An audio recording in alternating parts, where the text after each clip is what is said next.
Hello friends, आप सभी का स्वागत है आपके अपने चैनल स्टडी विद लक्ष्य में। आज की इस वीडियो में हम पढ़ेंगे शेड्यूल के बारे में। शेड्यूल क्या होता है?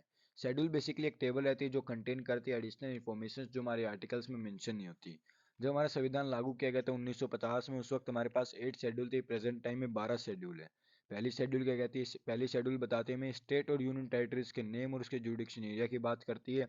और अगर हम अपनी स्टेट की बाउंड्री के अंदर चेंज करते हैं, नया राज्य लेके आते हैं, जैसे आंध्र प्रदेश से तेलंगाना एक नया राज्य बना, उसी तरीके से कोई भी नया राज्य बनता है या कोई भी यूनियन टेरिटरी बनती है तो फर्स्ट शेड्यूल के अंडर में आता है। उसके बाद हमारा सेकंड शेड्यूल आता है। सेकंड शेड्यूल हमारा सैलरी प्रिविलेज अलाउंस की बात करता है। किन किन की सैलरी प्रिविलेज अलाउंस की बात करते हैं? President of India, governor of state, speaker and deputy speaker of Lok Sabha, chairman and deputy chairman of Rajya Sabha, speaker and deputy speaker of state legislature, chairman and deputy chairman of council of states, जजेस of supreme court and high court and CAG. इन आठों की salary privilege और allowance की बात की हमारे second schedule में। ठीक है। उसके बाद आता है हमारा शेड्यूल थ्री। शेड्यूल थ्री में क्या है? हमारे संविधान में डिफरेंट डिफरेंट पोस्ट है, उन पोस्टों के अंदर जो मेंबर बैठते हैं उनकी ओथ की बात की गई है। ओथ मतलब शपथ की बात की गई। कौन कौन से मेंबर हैं वो?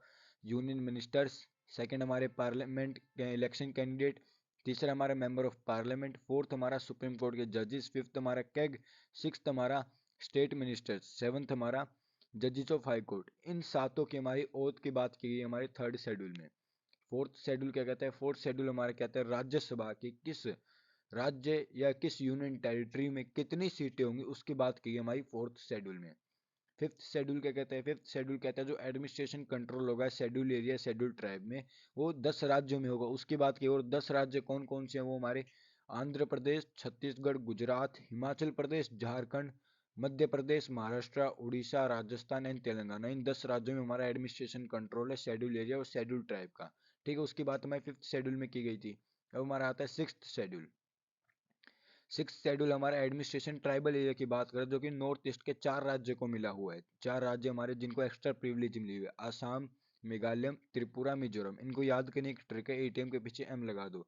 ए for Assam, T for Tripura, M for Meghalaya, M for Mizoram. ठीक है।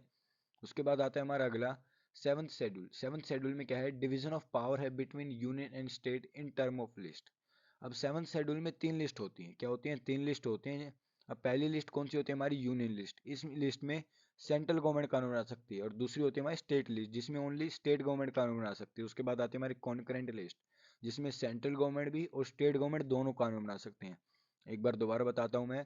यूनियन लिस्ट पे ओनली सेंट्रल गवर्नमेंट कानून बना सकते हैं और स्टेट लिस्ट में ओनली स्टेट गवर्नमेंट कानून बना सकती है। जो कॉन्करेंट लिस्ट होती है इसमें दोनों बना सकते हैं, स्टेट गवर्नमेंट भी और सेंट्रल गवर्नमेंट दोनों कानून बना सकते हैं। अब इन तीनों के सब्जेक्ट के बारे में पढ़ते हैं। पहले हम पढ़ते हैं यूनियन लिस्ट के subject. For example defence. Defence किसके अंडर में आता है? हमारे सेंट्रल गवर्नमेंट के अंडर में आता है। स्टेट गवर्नमेंट के अंडर में थोड़ी ना आता है, डिफेंस नहीं आता। Atomic energy, foreign affairs, war and peace, banking, railway, post and telegraph, उसके बाद airway, port, foreign trade, currency, ये सब हमारे किसके अंडर में आते हैं? सेंट्रल गवर्नमेंट के अंडर में आते हैं। इसमें स्टेट गवर्नमेंट क्या करती है? इंटरफेयर नहीं करती। ये तो बहुत कम है, इंपॉर्टेंट और भी ज़्यादा होते हैं। ठीक है।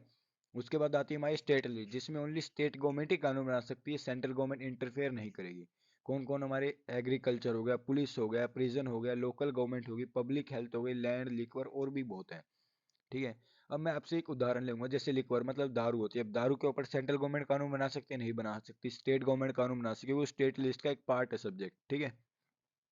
तो इसका आपने एग्जाम्पल देखा, उत्तर प्रदेश में दारू का अलग रेट है, पंजाब में अलग है, हरियाणा में अलग है। ठीक है। ये किस लिए? क्योंकि इस पे स्टेट लिस्ट के अंडर में आता है, तो स्टेट गवर्नमेंट अपने हिसाब से इसका कानून बनाती है। ठीक है। आपने देखा होगा बिहार में बंद है, यूपी में लागू है। क्यों? क्योंकि ये स्टेट लिस्ट का पार्ट है, स्टेट चाहे तो कर सकती है, नहीं तो नहीं। और ये एक डीपीएसपी का ही पार्ट था जो हमारा बिहार में बैन किया गया, तो वो हम अगली वीडियो में पढ़ेंगे इसको भी। ठीक है। उसके बाद आता है हमारे कॉन्करेंट लिस्ट। कॉन्करेंट लिस्ट कौन सी होती है? जिसमें सेंट्रल गवर्नमेंट भी और स्टेट गवर्नमेंट भी दोनों कानून बना सकती है। ठीक है। अब वो कौन कौन से सब्जेक्ट? हमारे एजुकेशन के ऊपर हमारी स्टेट गवर्नमेंट भी कानून बनाती है और सेंट्रल गवर्नमेंट भी कानून बनाती है। फॉरेस्ट के ऊपर भी दोनों बनाते हैं और ट्रेड यूनियन के ऊपर भी दोनों बनाते हैं। ये हमारे सब्जेक्ट्स हैं जो हमारी कॉन्करेंट लिस्ट के हैं। उसके बाद आती है हमारी रेसिड्यूजल पावर। अब ये रेसिड्यूजल पावर कौन सी होती है?